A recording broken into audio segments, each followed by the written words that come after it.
Hello and welcome back to another episode of Wealthi UK.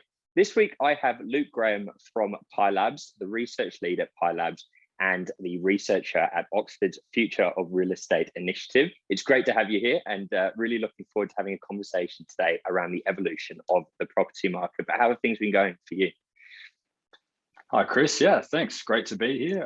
Going well. It's getting obviously a bit colder here now in the UK, but weathering through it. It is freezing. This week has really dropped off a cliff in a sense. Yeah. It's absolutely freezing, and I think they're predicting snow this weekend in the north of England. So it's the cold chill has finally arrived, but it is what it is. We made the decision to move over here and endure the cold, and we have to live with it. Exactly, suffer the consequences. But thank you very much for joining me. It's great to have you here, and looking forward to digging into the topic today. So we'll get started. And to start off with, I thought it'd be awesome if you could tell our viewers a little bit about how you've seen the UK market perform over the last 12 or 24 months, really since the start of the pandemic. I'd be really interested to hear your opinion on things and the research that you've done on the UK market since the start of the pandemic. So if you could give us a little bit of an overview, that'd be awesome. Yeah, sure. So I guess for a little bit of context there, my wife, my dog and I, we got to the UK about 3 years ago. It was probably about 12 months before COVID really hit. So, you know, the first 12 months when you move into a new city, you're kind of unsettled and figuring things out and don't really know, you know, the best places to be and all those sorts of things. So we'd finally settled in and created a life in this new city of ours. And then COVID hit. And the strange thing, I guess, for me as, you know, a real estate and proptech researcher is that I was watching a lot of these things take place in the data as well as, you know, in my personal life. But I guess when I first arrived, some things that I found quite interesting, obviously coming from Oz, as most people would be able to tell from my accent, there are, you know, a lot of similarities between the two markets and a lot of differences. But one key similarity, I think, when we moved into the pandemic was a lot of conversation around, you know, the death of cities. And I guess what we saw through the data, particularly in London, and what we experienced, I imagine you might have experienced something similar to this as well, was the rental market take a pretty solid hit. And as a tenant, that worked quite well for me. I was happy I wasn't a property investor at the time, but you know, you'll hear a lot of anecdotes from people in the rental market saying, you know, they were bargaining really hard with landlords and having quite a few properties to choose from at any one time, which is pretty uncommon for somebody living in London or someone living in Sydney or Amsterdam, or so happens to be any city that I tend to choose to live in. But yeah, that seemed to be the real key one that really stuck out to me, was this divergence between the sales market and the rental market. I found that quite interesting. That is interesting. And on that, further on that point around the rental market, I'm now looking to move again. And keep in mind, I moved into this place in January of 2020 is when I moved in here. So coming up to 2 years now. So just before the pandemic, and the market was performing quite well at that time from a rental perspective. So we've come in, agreed our lease, paid probably too much than what we should have if you look at 3 months forward. But then COVID hit, and then the rental market, it really flipped on its head and it became a tenant's market opposed to that landlord market. And now we're looking to move again, and the same thing is happening. We're caught up just in as the market recovered. Exactly. So now we're caught up in this tenants market, this landlord's market again.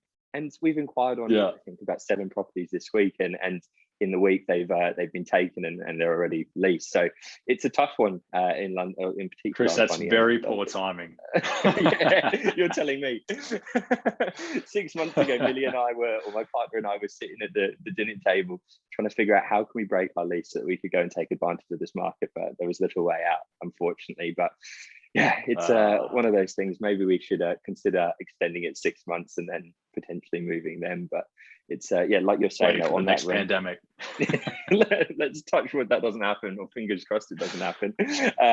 But like you're saying, it's interesting watching that shift with people saw an opportunity to move out of these capital cities. They didn't have to be near their corporate office. Let's say it was in Canary Wharf, in the Oxford Circus, whatever it was, and they could go and live out in Surrey or Kent, or even go up to Yorkshire, wherever it may be in the UK. And it's really accelerated that working from home model. Look at us both now, working from home today. And it's really helped speed up that process and make it an acceptable way of working as well. I think the days of I think there's certain industries where it will still apply, don't get me wrong, but I think for the work that we do, it's really accelerated that working from home model, which is an interesting way of looking at it. And it's going to be interesting to see how the next 12 months really do go. And if we're going to start seeing your, let's just, if it was your main businesses in the world, but how they're going to adapt to the working from home model. And you've probably seen just as many articles as I have with businesses talking about going back into the office. And there seems to be that kind of, it's like a 50-50 decision at the moment, whether you have to go back in or not. But it's interesting. It's been an interesting market, the UK one, from a rental perspective. Yeah, I mean, I think something that's quite unique for the UK in this area, compared to many other places I've lived, many other places I've been, other places I've researched, is that particularly if you look at the south of England as an example. So I've heard you often talk as well about London as almost what you would call an island, within an island. Yeah. And one key, I guess, contrast between the south of England and many other parts of the world is that it's so well connected to the point where when I lived in Sydney, say when I lived in Bondi as an example, and I'd walk to the Bondi Junction train station, catch a train to work, and walk to the office, and that would say take me somewhere around 45 minutes. If you lived on Bondi Beach, it would take you more than an hour oftentimes to get up Bondi Road and into the city, right? And you're only a couple of Ks from the city. You can live in many parts of the UK and get to your office in the middle of the city quicker than someone who lives in Bondi could get to Sydney CBD. So there's a really different dynamic there, which is fascinating. And I think that's what drove a lot of people out. Like when the pandemic hit, anecdotally, even from my own personal experience, a lot of friends started fleeing from the city. I had to start, rounding up the friends and make sure, I still had a social life inside London. But yeah. No, it's true. It's and we, at one point during in the middle of the pandemic, we were considering doing the same thing and moving out to Hazelmere or Salisbury, heading down south and trying to reduce our expenses, which in our mind, we were thinking if we can reduce our rental, we'll save up some more money and it'll help us buy the property that we want to buy in the UK. But I think that like you're saying, that shift to cities outside, or that towns and smaller cities outside of London was really accelerated. And it's funny now looking at it though, because as we mentioned, the rental market's come back, but we're seeing an influx of these people returning from these more countryside locations, you could say, and wanting to be amongst the hustle and bustle. Now they're saying they're getting a bit bored of being, having not much to do on the weekend, the same old thing, and now returning to the cities. So it's really, really pushed that rental market to its extremes now, and created a very competitive environment. So it'd be interesting to see how it does perform over the next 12 months. But thank you for that roundup. It's good. And talking on now, thinking about the sustainability of real estate, and this is what I really wanted to chat to you about today. And for people who are listening, Pi Labs and Luke was a part of the report, but Pi Labs released a research paper on Wednesday this week talking about the sustainability of real estate. For anyone listening, have a read, download it, and have a look through it. It's a fantastic report. But I wanted to touch on a number of points that you mentioned in that report, and essentially discuss how can the real estate industry combat these sustainability issues? How can we make the real estate sector a more sustainable place from a developer's perspective and also from an investor's perspective, and some things that can help combat the issues that we're currently facing. So yeah, to start off with, let's talk about emissions and global energy in the real estate sector. And it's obviously a massive contributor to the global energy consumption. I think from memory in your report, you stated, I think it was 40% of global energy is used in real estate. And then the carbon, was it the carbon emissions, the carbon footprint, it equates to about 30% of the footprint. So yeah, what are some things to start off with? What are some things that we can do to combat some of these issues that we're seeing with sustainability in real estate? Yeah, sure. So yeah, you're right. You remembered that stat quite well. So according to UNEP, the UN department, yeah, they did a report a few years ago, and their summary was that, as you said, 40% of energy consumption comes from buildings. So it's funny because different research classifies real estate in different ways. The way that UN looked at it was the buildings themselves, are responsible for 40% of energy consumption around the world, 30% of emissions. In London, that's actually worse. So in London, if you look at the Greater London Authority statistics there, somewhere around a quarter of all their emissions just come from specifically from domestic gas. So from heating and from cooking and things like that. So 25% of London's GHG emissions are solely from domestic gas. And then there's another portion that comes from other sources of residential GHG emissions as well. And then you've got obviously commercial real estate alongside that. So cities tend to be even worse than when you're looking at, looking at it from a global perspective. Yeah. So that's yeah, pretty fascinating stat for London. And a key element to that is inefficiency of UK homes. So I did some research with some colleagues at Oxford, Alex, Chrissio, and Tammy and Stephen. I'll give them a quick shout out on energy efficiency in UK homes. And a key challenge there is, UK has Europe's oldest housing stock. A large chunk of housing in the UK is pre-war, right? Pre-World War II. And so a key challenge then for the UK is on retrofitting existing buildings, right? So it's not just a building new buildings type of situation or building sustainable buildings conversation. We can be talking about buildings that will be 100 years around for 100 years. And if that's the case, then by 2050, where a lot of our conversations are around environmental sustainability and net zero and these sorts of things, by the time we reach that point from today, the majority of that building stock, whether it's commercial housing or whatever, has already been built today. So there's a few angles that we need to attack this from if we're going to be meeting these targets, and not just the targets that they're setting us on issues like greenhouse gas emissions, but also other factors in real estate that have a pretty solid impact on the environment. Like one thing I point out in chapter 1, which was one of my key chapters alongside my co-authors Jimmy and Andrew, was a conversation around how our impact on the environment isn't just a conversation around greenhouse gas emissions. We've been clearing land since the agricultural revolution, right? And that was, farmland, which is real estate. We started building, towns and cities and all those sorts of things. And so this is a multi-thousand-year problem that we need to be addressing. It's just that the industrial era really accelerated that over the last, 100 years or so. But this history. Yeah. I mean, and the history of it kind of gives us a glimpse into what we need to do to solve it. And so on one hand, we can say, okay, well, the global population is going to be exceedingly large over the coming 20 or so years, or even 100 years. That means more buildings need to be built to accommodate these people, whether they're working, shopping, living, but whatever those circumstances happen to be. So we need solutions for the new real estate design, right? And we need solutions for the existing real estate. So how can we retrofit them more efficiently? And there's a whole lot of technological solutions around to solve that problem. So we have, as an example, one of my favorite ones, I couldn't believe how much waste in construction takes place from making mistakes, right?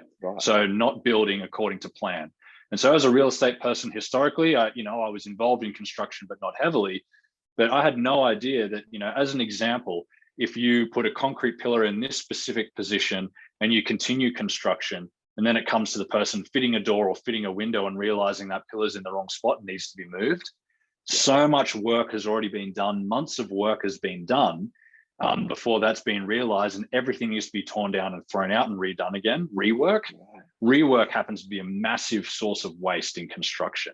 And so one of my favorite examples, there's a whole bunch of proptech solutions here, but, Contilio is one example of walking around and identifying those problems through computer vision and artificial intelligence before you do all the extra work.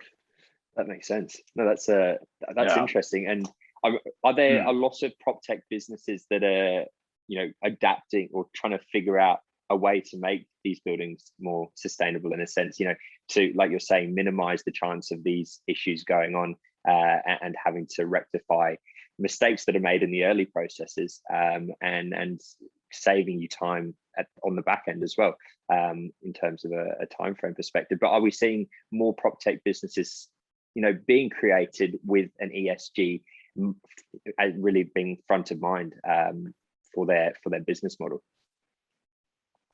Yeah, I think it comes from multiple directions. That's a good question. I think it comes from multiple directions. I think on the investment side, there's quite a bit of encouragement to report how they're performing. And when that applies to real estate, then there's encouragement for real estate to be finding solutions. So real estate investors, real estate landlords, management companies and the like, having, or I should say, reporting their environmental performance, their social performance, whatever it happens to be, whatever framework they're using. And in order to facilitate that, you've got a cohort of proptech innovations coming through that measure and report that performance. But then also on the other side of things, proptech solutions coming in to improve on those metrics. So, we spoke about the construction process, but we can go even earlier in the value chain, talk about design.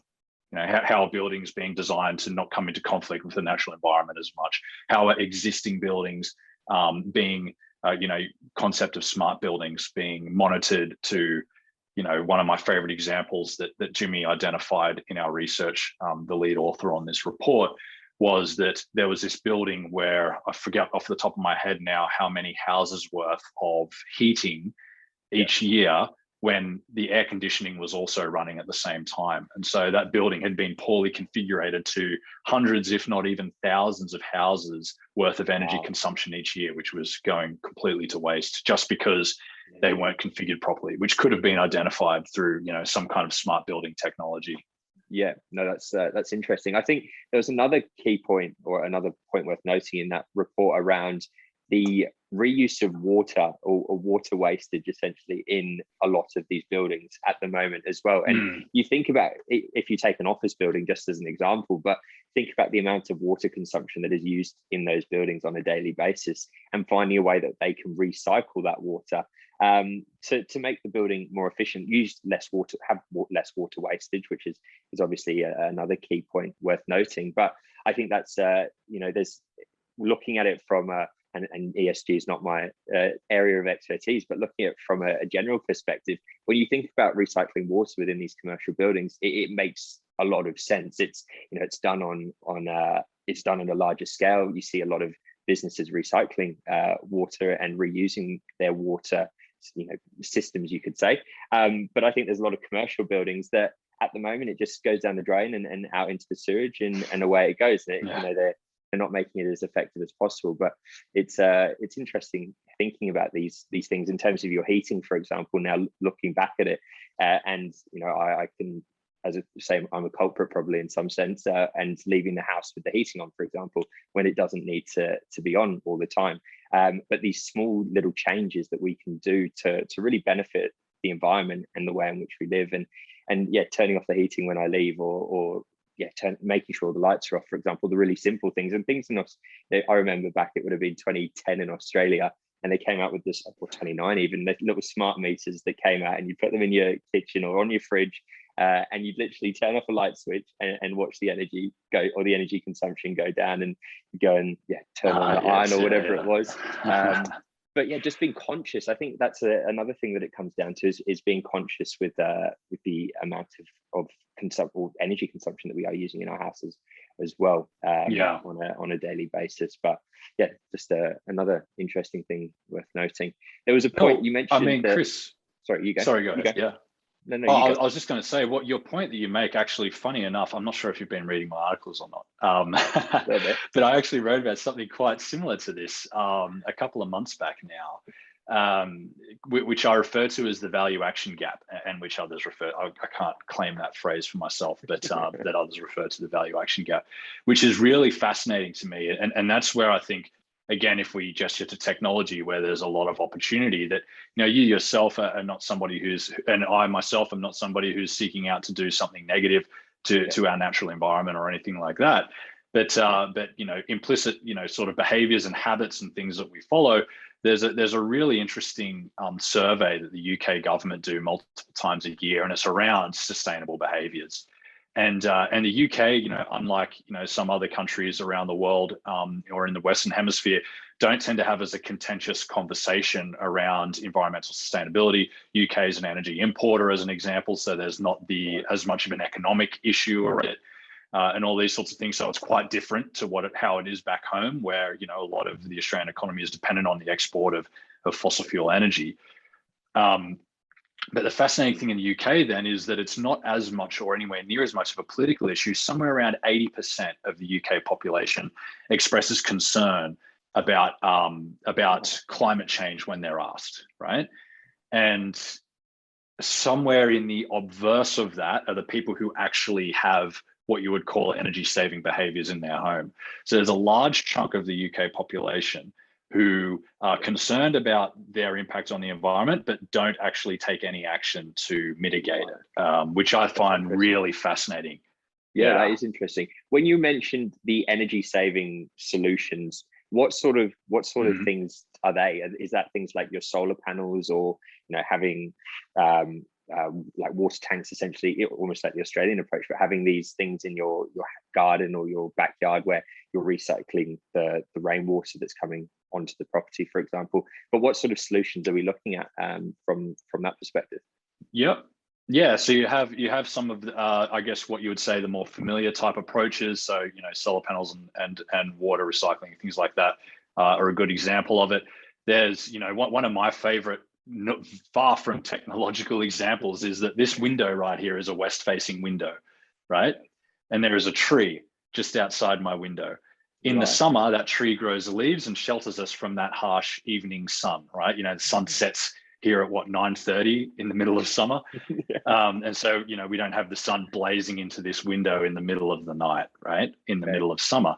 But what's happening right now as we're coming to the back end of autumn is all those leaves are dropping and the sun is coming through and heating the house in winter. That's something really basic that isn't technological. It's something that we should be quite familiar with for a very long time. But then when we dive into the more technological solutions, we have, ultrasonic leak detection, right? So attaching a device to your plumbing system and identifying if there's a leak in your plumbing system and where, to mitigate water waste. Talking about things like smart meters that you were speaking about before, and even identifying, smart building technology, allowing you to reduce the amount of energy consumption inside the house. And then also how heat is dissipated through your house. So, identifying the most efficient places for heating to be and all those sorts of things. Okay, no, that's interesting. With I'm actually just thinking about prop tech businesses now, but are there any prop tech businesses out there that you're working with who have created a platform that you can almost say you picked up your smartphone, you're looking at a little map of your house, and it's identifying, okay, your living room light is on, your kitchen light is on, but let's say you're in the office, and having the capability to, push a button on your phone and go, right, let's turn that off, or let's turn the heating off, or whatever it may be. Almost like your smart cars now, and you get in a Tesla, for example, but you can turn it on before you even get in it, and you've got your aircon on and things like that. But have you seen businesses that are adopting that sort of mentality to their business now? I guess one shout out I could do there, actually, there's quite a few, so I probably shouldn't play favorites. The solutions have variations in their sophistication. So, there are some very intense, highly technological solutions. And then there are other solutions where you can go to the store right now and start picking up some of these technologies and start making your home like a quasi-smart home, right? Like a light bulb, as an example, that connects to your Wi-Fi, and you can then map out your home and turn it on and off. So I guess that's at the quite elementary level. And the shout out that I would give on this one probably would be Switchy, which is used quite commonly actually in the social housing world. They've had a lot of use case in social housing, which I think we might talk about a little later. Yeah. And the thing I love about this, and a user of Switchy, actually, I was doing a talk with them a couple of weeks ago, where the monitoring that Switchy does with some housing here in the UK allows a landlord, as an example, to identify risks inside that home that the tenant might not have noticed. Oh, wow. So as an example, through its monitoring system, anyone listening to this podcast, those who are in the UK are obviously very familiar. Those who have visited might not be as familiar of the fact that damp and mold is a considerable issue here. And they identified through their monitoring system issues around air quality, right, which the tenant wasn't yet aware of. But when they touched base with the tenant and raised that, they identified where those places were, and so it preempted a lot of internal environmental issues inside that home, prevented having to, as an example, pull out that wall and replace it, or whatever other sort of corrective maintenance would have to take place from leaving it as it is for a year or so. That's interesting. That's a great platform. We've definitely had issues in the past with, you see little patches cupping through your walls, for example. But yeah, identifying that early on and really seeing how that air quality is performing, in essence, in comparison to what normal air quality would be like. That's a great little platform as well. So no, it sounds like there's definitely a lot of proptech businesses evolving at the moment and really trying to adapt their business to make the real estate industry a more efficient and environmentally friendly world, which is great to see. It's really great to see, and something that I think we'll continue to see developers looking to achieve. They've got to achieve certain rankings as it stands, and something that's also going to play on the mind of investors, I think, a bit more. They want to ensure that they're doing their part to the environment. I think moving forward, there's been a lot more talk about the environmental component of real estate. Obviously, with COP26 a week ago, a week or two ago, and a lot of issues or a lot of things were addressed over the time that was going on. But I think it's now playing in the front mind of a lot of people's minds, and really I'm interested to see how the shift in energy is going to go as well. Obviously, there was a lot of talk around hydrogen energy, and I've been looking at a few shares and hydrogen companies and people to get involved with, but that's going to be interesting. And correct me if I'm wrong, but I think the UK has also said that they're going to start removing their wind turbines off the coastline as well. I could be wrong, I could be right, but I think they're looking to shift some of their the way in which they're generating energy, but looking to remove some of those wind turbines off the coast, which is just another interesting thing to think about if they're looking at changing their energy approach. But it's an interesting one. But I think the issue lies with, once they've removed these turbines, where do they put them, and what effects that they're going to have on the natural environment. So I think there's more to it than I know. Want to know. Well, you know what? One thing I'd throw in there, Chris, is I saw just randomly, I think it must have been on LinkedIn or something like that. I actually saw a solution to that problem. It was somewhere, probably in the Nordics. This tends to be where these sorts of things play out, where once the blades reached the end of their useful life, they were being used as things like bike shelters. Oh, wow. So there you go. That is cool. Yeah, and actually, funny enough, and funny enough, that was another thing that Jimmy contributed quite significantly in our paper that we were just talking about before, was how many construction materials, whether it is something like a wind turbine blade or going back to more conventional real estate, things like aluminium and steel and things like that, how they can be recycled and put back into another use instead of using raw materials, and the massive impact that has. Off the top of my head, I'm pushing myself a bit here, but from memory, it was something like a 95% reduction in the total environmental footprint of reusing construction materials rather than pulling out raw materials. So massive difference. Yeah, that's a good idea, reusing those materials. Okay, they still serve their purpose for other reasons, so there's no point burying them under the ground and waiting for them to decay away. But it's mining them again in a few thousand years. Exactly, yeah, we need them. Let's dig them back up. It's not wasted. Yeah. But no, definitely that's an interesting point worth noting. Now, I wanted to talk to you also about social housing, and obviously the UK has a massive issue around social housing at the moment, and a lack of affordable housing, in a sense, for the younger generation as well. So, to start off with, how can the UK try and combat some of the issues they've got around social housing at the moment? Yeah, so really fascinating topic. Again, for a real estate researcher who migrated here a few years ago, that was one of the first things that stood out to me. that was one of the first areas of research that I dived into when I got here, because I thought, wow, this contrasts so much to the experience that I have, elsewhere. So for a bit of context here, this is going to be a fun stat to pull off the top of my head. In Australia, the percentage of housing that is social housing is less than 5%. It's something like 4.7, something like that. The most recent census data isn't out yet from 2021, so I think that's from 2016, but it wouldn't change that much over that period of time. In the US, it's a bit of a hairy one. You can't tell exactly how much because they define it. The states are almost, the US is almost like the EU. The states are their own countries and everything's defined differently. And, it's a bit more challenging, but the US is somewhat similar to the UK in that proportion, depending on how you define it. Right. But even the EU, which is, pretty progressive and a place that you hear a lot around social housing and equality and things like that, even in the EU, the percentage compared to the UK is about half. I think I've got it written down here somewhere, around 9%, something like that. But 1 in 20, 20%, close to 20% of housing here in the UK is social housing. So massive difference, right. And a big heavy chunk of the real estate stock. And one thing that I identified a little while ago was that since records began, which has been loosely around 20 years since they've tracked this, the waiting list for social housing has been above 1 million households, not people, households. And so if you're a family of 5 and you're looking for a social housing unit, then you count as one of those numbers, not as 5, right?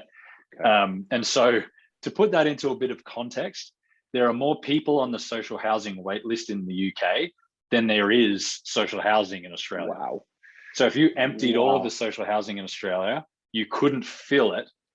You wouldn't be able to empty the social housing wait list in the UK. Wow, that's insane. Yeah, which I find really, really interesting. That is an issue. So that's very much what I would call a demand side issue. And so we can unpack some like demand side solutions.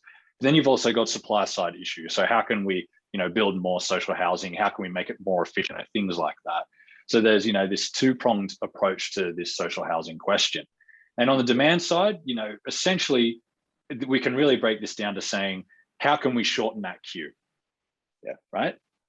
And, cool. I think something you and I have spoken about previously, actually, when we've had conversations, has been a solution called Generation Home and other sorts of, alternative finance innovations that allow people to get on the property ladder in a different way that they may have historically. And I think a lot of those innovations are very creative and might help mitigate some of those issues on the demand side of social housing here. No, it's interesting. Yeah, it is an interesting environment that the social housing world at the moment. I think that with the it would have been about 12 months ago now when the UK government made the announcement around 95% government-backed mortgages, and they're still going to this day, and you can secure a property with a 5% deposit. And I think in essence as well, that was put in place to try and combat some of these social housing problems. If they can help families buy a property and only have to put in a 5% deposit and then start paying their mortgage and at a sustainable rate, not astronomical interest rates. But that was another solution that I think came in play to try and tackle some of these issues and reduce that million household mark and try and get some people placed into homes where they can create a home as well. It's not somewhere that they have to be concerned about moving on in a couple of years' time or a month's time or whatever it may be, but providing some security for the family. And as you mentioned, Generation Home, we've spoken about it in the past, and that's an awesome initiative. And for people listening who don't know what Generation Home is, it's almost an initiative where, let's say I don't have the entire deposit saved up, but I can contact, let's say Luke was my brother, for example, and Luke can then be involved in the project and provide, let's say 25% of the deposit and have his share in the property itself. And really helping people that aren't quite at the level to invest entirely themselves at the moment, but having some family contributions, they're all friends or family, whoever it may be, have some equity in the property as well. And buy this property for their family, really. So that's a great initiative I think, as well, and a great little platform that they've got going on there. So yeah, keen to watch that business evolve. I think that's gonna beam or bear a lot of fruit as well. So that's an interesting one. But how do you, in terms of the supply things, what are your so obviously this goes back to environmental sustainability and stuff, but obviously the UK government can't go up to Yorkshire, for example, find a big field or find a forest and tear down all the trees and then get backlash off that. But what can they do to provide more housing? What's some ideas that you're thinking of? So this is always like one of my favorite areas of research that I've always loved is this idea of paradox, right? And I want to preface what I'm saying here with an experience I had in Brisbane, right? And obviously your listeners will, swing one way or the other. And I don't mean to, take any position on this other than just to point out that it is a fascinating paradox to me as a research professional, right? West End in Brisbane, right in the middle of inner Brisbane, very progressive neighborhood. I don't know who's currently, off the top of my head, what the political situation is there, other than to say that I know it's, very much considered one of the most sort of progressive areas of Brisbane. Over the last few property cycles, we've seen quite a lot of apartment construction there, new housing supply and things like that. And what fascinated me was the level of resistance to the supply of new housing there, or the density, the new level of density that some of the residents were raising. And I empathize with their position, I understand it, and things like that. I might not like for a whole bunch of apartments to suddenly appear outside my window, but what it really illustrates there is this paradox between, okay, well, we have a growing population, and we have two options. We either build upwards or we build outwards, right? Building upwards means that your neighborhood might not look the same way it looked historically, and it might not be what you paid for or something like that. But the alternative is building outwards. It means land clearing and all these sorts of things, right? And in the very best scenario, that means turning farmland into houses. But in the worst scenario, it means moving into forest land. We see that in many parts of the world. We've even in our report, we've used some examples. We've even shown some imagery of places like Brazil, where villages and towns are making their way through the Amazon and other rainforests. But anyway, to go back to the point around this paradox is that every solution to this challenge around social housing has its kind of ideological opponent. So it's a really tough challenge to dissect. But essentially on the supply side, you have things around how to build and design the real estate more appropriately for the type of people moving into it. So I came across a fascinating word today used that I'd never heard used before, but is used on this conversation, which is called an over-occupier. Have you heard that phrase before? I have not heard that one. That's a new one. So apparently an over-occupier, and this is a bit of a hairy one as well, but apparently an over-occupier is someone who lives in a home that is too big for them. They're taking up too much space, so to speak, right? Yeah. And so there's an argument made around the provision of not just social housing, but all types of housing, and this issue of over-occupation.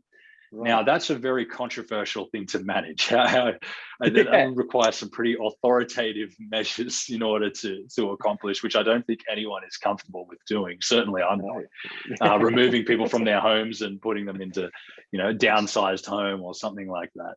Yeah. But it is an interesting concept.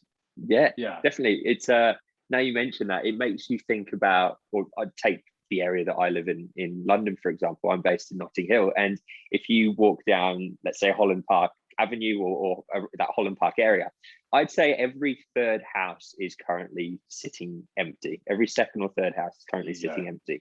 And they're probably living in anywhere in the Middle East, maybe in America, maybe in Asia, wherever it may be, but they don't have, it's their holiday house to them. And I think that's an interesting topic as well, because you've got people that's Grenfell Towers 500 meters, a kilometer away from where these houses are sitting, and these are residents that at the moment are really fighting for their living rights, which is horrible to see, and they need housing at the moment. And it must be heartbreaking for some of these people to walk past these buildings on Holland Park Avenue and the likes, and see these houses that could quite easily, in essence, be converted into little 1-bedroom, 2-bedroom apartments. I'm sure little houses of multiple occupants. I don't think that's going to happen because the people who own these houses are the high net worth individuals. But it's things like this that we really need to think about and consider, and whether, you know, it's a family house where now you've only got mum and dad living in the house, but it's a 5-bedroom house and the kids have moved out, and asking yourself that question around, do I need to live here anymore? Am I doing, you know, am I making the most of this this property, and should it be going elsewhere and being used as, you know, it could be your social housing, it could be a house of multiple occupants, but housing more people in the property and really trying to combat some of these issues. So that is it's definitely an interesting conversation. It'll be interesting to see how we do combat it. I think we're also going to see more of a shift for the conversion of commercial assets. And now the UK government has changed its, I think it's changed the planning process for the conversion of a commercial to residential property now, and you don't need to go and lodge your DA for the change of use, which is going to be a cost saver. It's going to be a time saver as well. So I think we'll start to see the reuse and the repurpose of these old dilapidated or just not occupied office buildings now. And hopefully Touchwood developers are working with the environment in best interest, but making them more sustainable, making them a place where it's an easy access point, affordable living schemes, where they can house a large number of individuals or families, whatever it may be.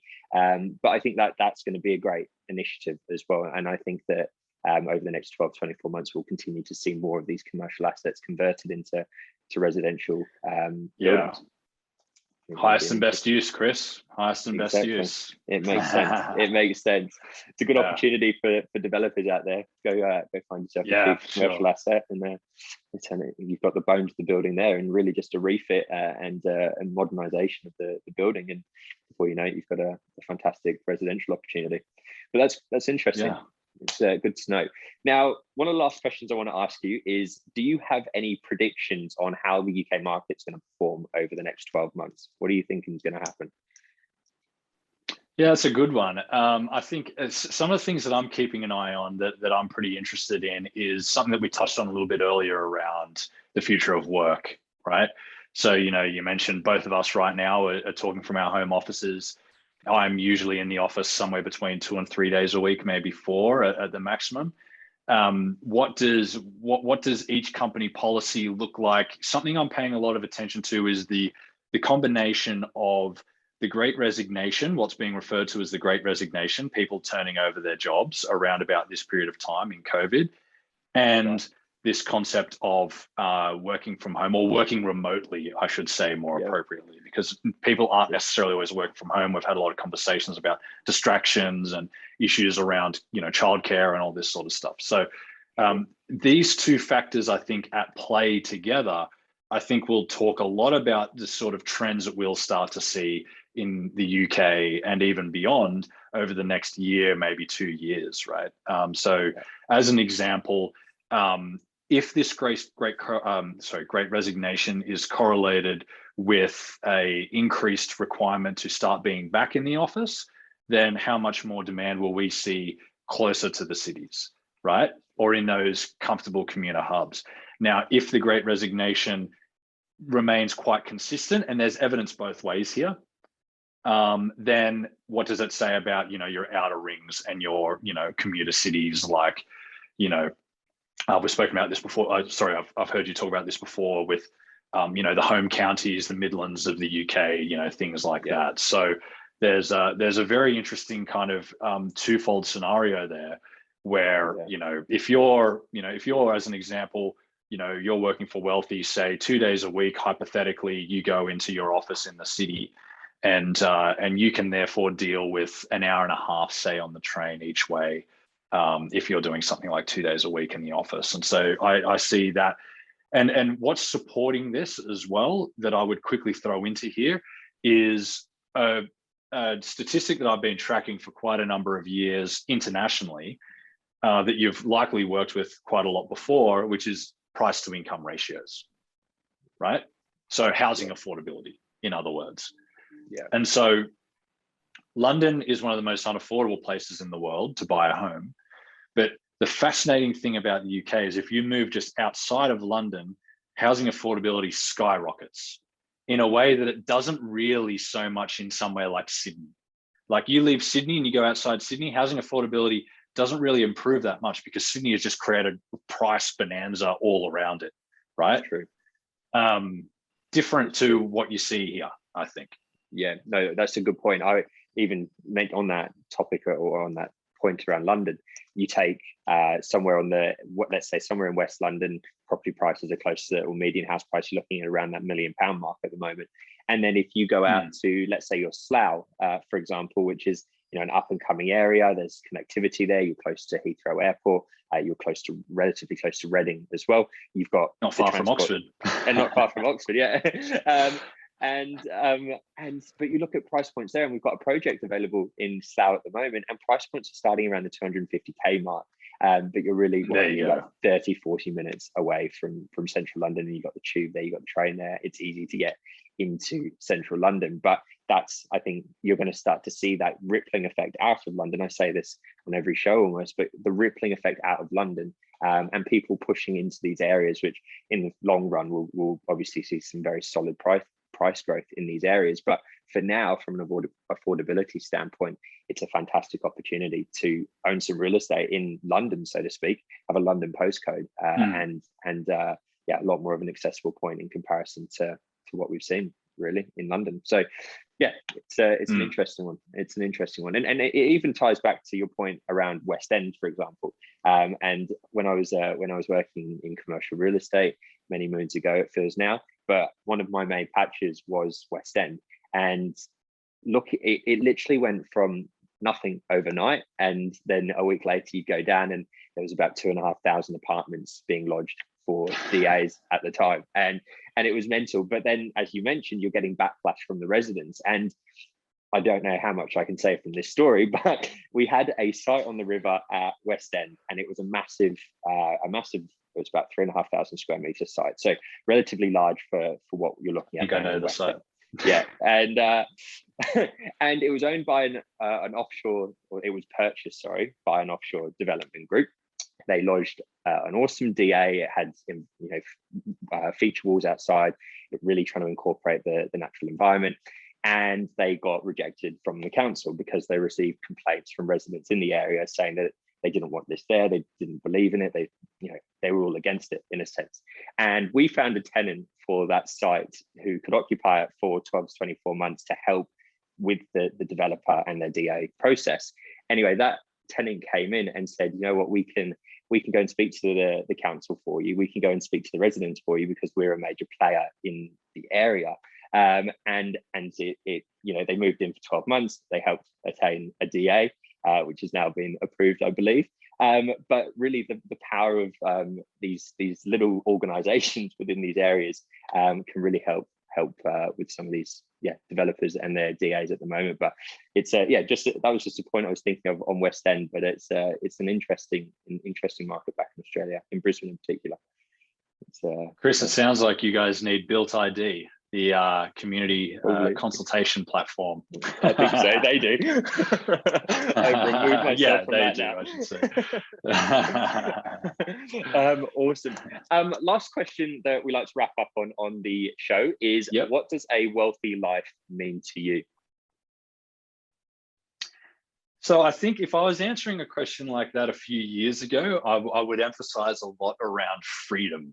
I think it must have been about 4 or 5 years ago now, I went on a bit of a digital nomad type journey and had quite a bit of locational freedom and things like that. And I really did enjoy it. But I think one thing I learned from that experience, the whole time as, a real estate researcher and writer, I think one thing I certainly learned from that experience was that the key missing ingredient for a lot of digital nomads is having a purposeful type of mission to be working on, rather than working in the gig economy and things like that. So cool. I think if you were to ask me then today after that experience, a wealthy life to me would mean working on a project that kind of gets my creative juices flowing and having the freedom to be able to do that.